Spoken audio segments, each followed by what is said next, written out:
Hello' everyone, মই পম্পী। আপোনালোক সকলোকে পুনৰবাৰ স্বাগতম জনাইছোঁ পম্পীজ কিটচেনলৈ। আজি মই আপোনালোকৰ মাজত দেখুৱাম আমৰ এটা ৰেচিপি। এইটো আমৰ চাটনি ৰেচিপি বুলি ক'ব পাৰে। গতিকে আহকচোন চাই লওঁ মই কেনেকৈ আমৰ চাটনি বনাইছোঁ। এইবিধ চাটনি বহুত দিন ভালে থাকিব, ফ্ৰিজত থাকিলে 2-3 মাহলৈকে বহুত ধুনীয়া হৈ থাকিব। গতিকে চাওকচোন মোৰ আজিৰ এই আমৰ চাটনিৰ ৰেচিপিটো।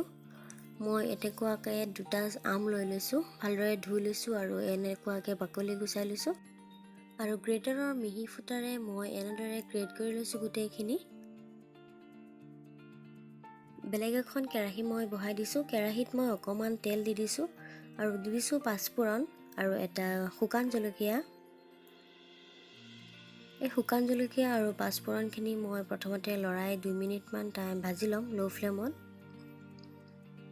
এইখিনি অলপ ভাজি লোৱাৰ পিছত মই ইয়াত এড কৰি দিম গ্ৰেট কৰি লোৱা আমখিনি। এই আমখিনি মই দি দিলোঁ, দি ভালদৰে মিক্স কৰি দিলোঁ তেল আৰু পাঁচফোৰণৰ লগত। এতিয়া মই ইয়াত দি দিম চেনিত মই পাউডাৰ চেনিটো ব্যৱহাৰ কৰিছোঁ। মই মিক্সিত গুড়া কৰি লৈছিলোঁ। 2 চামুচ মই প্ৰথমতে দিলোঁ।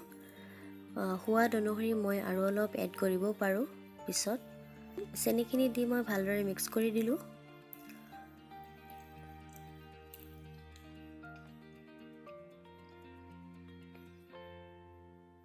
এতিয়া মই ইয়াত এড কৰিম জলকীয়া গুড়ি, অলপমান হালধি গুড়ি আৰু অলপমান দিম মই জিৰাৰ গুড়ি।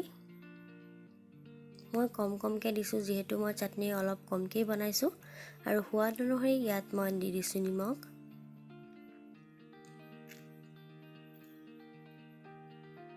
মিঠা বস্তুত নিমখটো কমকৈ দিব লাগে আৰু এইটো চাটনি যিহেতু মিঠা, জ্বলা আৰু টেঙা চব সোৱাদেই থাকিব।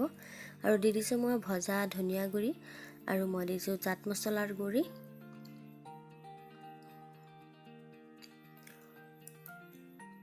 এয়া মই দি দিছোঁ জালুকৰ গুড়ি।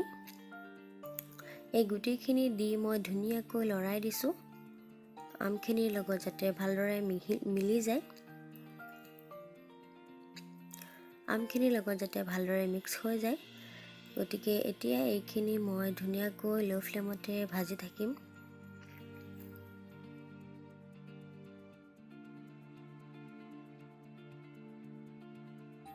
এয়া মিঠা অলপ কম যেন লাগিল, মই টেষ্ট কৰি চাইছিলোঁ। গতিকে মই আৰু 1 চামুচমান দিলোঁ পিচি লোৱা চেনি। গতিকে আকৌ ভালদৰে গোটেইখিনি মিক্স কৰি দিলোঁ আৰু চাওক কালাৰটো অলপ চেঞ্জ হৈছে। ইয়াত জ্বলা, টেঙা আৰু মিঠা চব সোৱাদেই পোৱা যাব। গতিকে খাবলৈ বহুত ধুনীয়া হৈছে।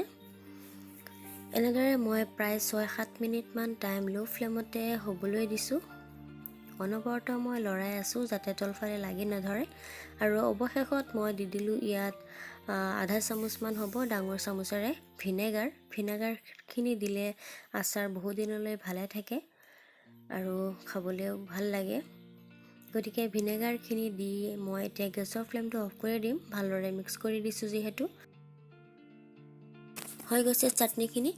এতিয়া মই প্লেট এখনত লৈ ল'ম। এয়া চাওক প্লেটখনত লৈ লৈছোঁ গোটেইখিনি চাটনি। চাওক দেখাত কিমান লোভনীয় হৈছে হয়নে নহয়? খাবলৈ সিমানেই ভাল হৈছে।